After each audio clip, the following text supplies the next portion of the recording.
ചർച്ചയിലേക്ക് കടക്കും മുൻപ് വിഷ്ണു സുരേഷിലേക്ക് വന്നു. വിഷ്ണു, നേരത്തെ നമ്മൾ അന്വേഷിക്കുമ്പോൾ 2 നോട്ടിക്കൽ മൈൽ ഏകദേശം ഒരു 4 കിലോമീറ്റർ ചുറ്റളവിൽ ഈ പറഞ്ഞ എണ്ണപ്പടർച്ച ഉണ്ടായി എന്നുള്ളതാണ് ഏറ്റവും ഒടുവിൽ അറിയാൻ കഴിയുന്നത്. എന്താണ് ആ എണ്ണപ്പടർച്ച കണ്ടെയ്ൻ ചെയ്യാൻ, നിയന്ത്രിക്കാൻ ചെയ്യാൻ കഴിയുന്നത്, എന്തൊക്കെയാണ് ചെയ്യുന്നത്, എന്താണ് വിഷ്ണു?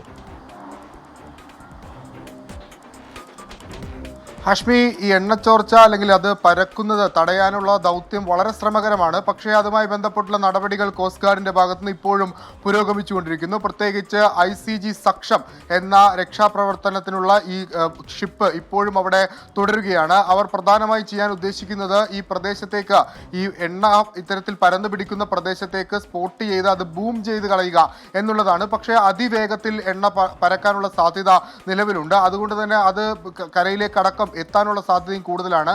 എത്രത്തോളം കണ്ട് ഈ രക്ഷാപ്രവർത്തനം അല്ലെങ്കിൽ പൊല്യൂഷൻ കൺട്രോൾ സാധ്യമാകുമെന്നുള്ള കാര്യത്തിൽ ഒരു വ്യക്തത നാളെ മാത്രമേ വരികയുള്ളൂ. ഇന്ന് അതുമായി ബന്ധപ്പെട്ടുള്ള ഓപ്പറേഷൻ തുടരുകയാണ്.